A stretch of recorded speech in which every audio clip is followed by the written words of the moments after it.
किसान की फसल की चोरी। एक गांव में एक किसान रहता था अपनी पत्नी के साथ।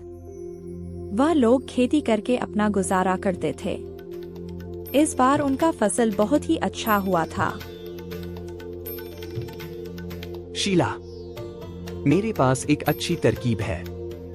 अपना सारा फसल बेच देंगे क्योंकि इस बार बहुत ज्यादा हुआ है, और बेचकर जितना पैसा आएगा उसको हम अपने जरूरत का सामान खरीद लेंगे। नहीं जी, हम अनाज नहीं बेचेंगे। आपको तो पता है हमें अनाज की कितनी कमी होती है। फिर भी आप अनाज बेचने के बारे में कैसे सोच सकते हैं? हाँ शीला, तुम सही कह रही हो। सारा अनाज बेच देंगे तो हम क्या खाएंगे? वैसे भी हमें बहुत अनाज की कमी होती है। मैं जा रहा हूँ कल फसल काटने के लिए। फिर वह लोग रात को सो जाते हैं। उधर एक चोर चोरी करने के लिए गांव में घूम रहा था।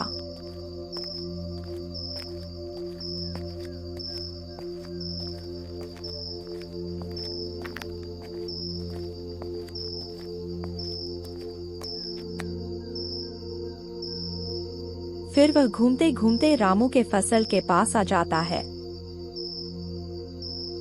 वाह, कितना अच्छा फसल हुआ है। इसे बेचकर तो बहुत सारे पैसे कमाया जा सकता है।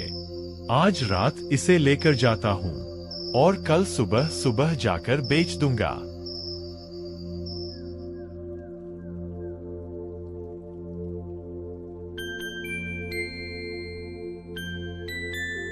फिर वह फसल को काटने लगता है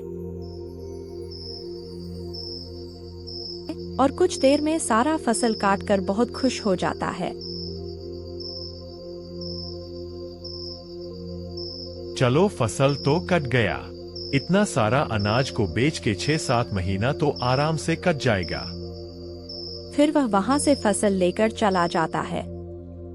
अगली सुबह जब रामू खेत में आकर देखता है, हे भगवान, कौन मेरा अनाज को रातों रात ले गया? अब मैं क्या करूंगा? शीला को क्या बताऊंगा? शीला को पता चला तो मेरे ऊपर ही गुस्सा करेगी। अब मैं क्या करूं? हे ऊपर वाले, यह क्या हो गया मेरे साथ? मेरे साथ ही ऐसा होना था। यह सब सोच सोच कर दुखी हो रहा था। तभी जमींदार साहब वहां आते हैं और पूछते हैं, अरे रामू, यह क्या तुमने इतनी जल्दी अपना फसल काट लिया? और वैसे तुम इतने दुखी क्यों लग रहे हो? क्या हुआ? क्या बताऊं जमींदार साहब, रातों रात कोई मेरा फसल ले गया है। तो तुम यहाँ क्या कर रहे हो? बाजार में जाकर देखो, शायद वह चोर तुम्हें कहीं पर मिल जाए। हाँ जमींदार साहब, आप सही कह रहे हो। मैं अभी बाजार जाकर देखता हूँ, शायद वह बेचने के लिए आया हो। जमींदार के कहने पर रामू बाजार जाता है और वहां उस चोर को ढूंढने लगता है। फिर चोर उस अनाज को बेचने के लिए लोगों को बुला रहा था। आओ आओ भाई, कम दाम में अनाज लेकर जाओ। सस्ते दामों में अच्छा अनाज लेकर जाओ।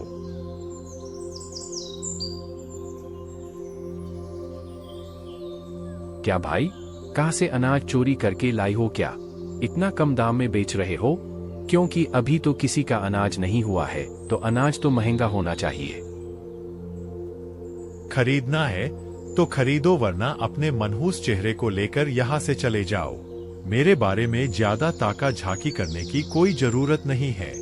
चले जाओ यहाँ से।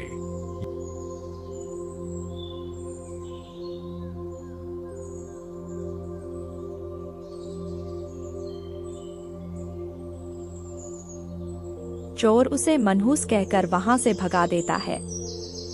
फिर वह आदमी गुस्से में वहां से चला गया। इधर रामू थक हार कर घर वापस जा रहा होता है। तब वह देखता है कि कोई अनाज को बहुत ही सस्ते दामों में बेच रहा है। वह उसके पास जाता है और बोलता है, भैया, इतने सस्ते में अनाज क्यों बेच रहे हो? यह मेरा ही अनाज है। मुझे कुछ काम के लिए गांव से बाहर जाना है, इसीलिए अपने अनाज को बेचकर जाना चाहता हूँ। वैसे कहाँ से मिला ये अनाज? अभी तो किसी का फसल नहीं हुआ है, तो तुम्हें इतना जल्दी अनाज कैसे मिल गया? खरीदना है तो खरीदो, नहीं तो निकलो इधर से। चोर की बातों से रामू को पता चल जाता है कि वह झूठ बोल रहा है। यह मेरा अनाज है, इसे बेचकर शहर भागना चाहते हो? लगता है तुम नहीं मानोगे।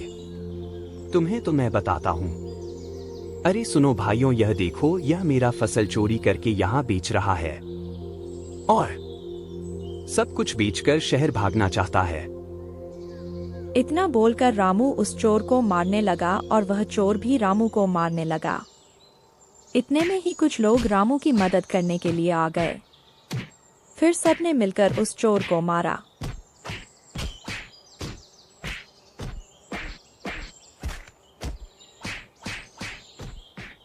तो वह चोर डर कर भाग गया। उन लोगों को शुक्रिया कहकर रामू खुशी खुशी अपने अनाज को लेकर घर चला गया। देखो शीला में आ गया। बाहर चलकर देखो इस बार कितना अनाज हुआ है हमारा। शीला में सारा अनाज बोरी में डालकर घर ले आया हूँ। इस बार बहुत ही ज्यादा हुआ है। जल्दी से बाहर चलकर देखो। हाँ हाँ, चलो बाहर देखते हैं। कितना अनाज लेकर आए हो? मैं भी तो देखूं, कितना लाए हो। फिर रामू और शीला बाहर जाते हैं। देखो शीला, हमारा अनाज इस बार 11 बोरा हुआ है। इसमें से 2 बोरा तो बेच ही सकते हैं। आपको मैंने पहले भी बोला था कि हम अनाज नहीं बेचेंगे, और मैं अभी बोल रही हूँ कि यह अनाज हम नहीं बेचेंगे।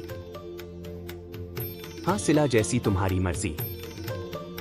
दोनों पति पत्नी खुशी खुशी रहने लगते हैं। अगर आपको यह कहानी पसंद आए तो प्लीज लाइक, शेयर और सब्सक्राइब करें।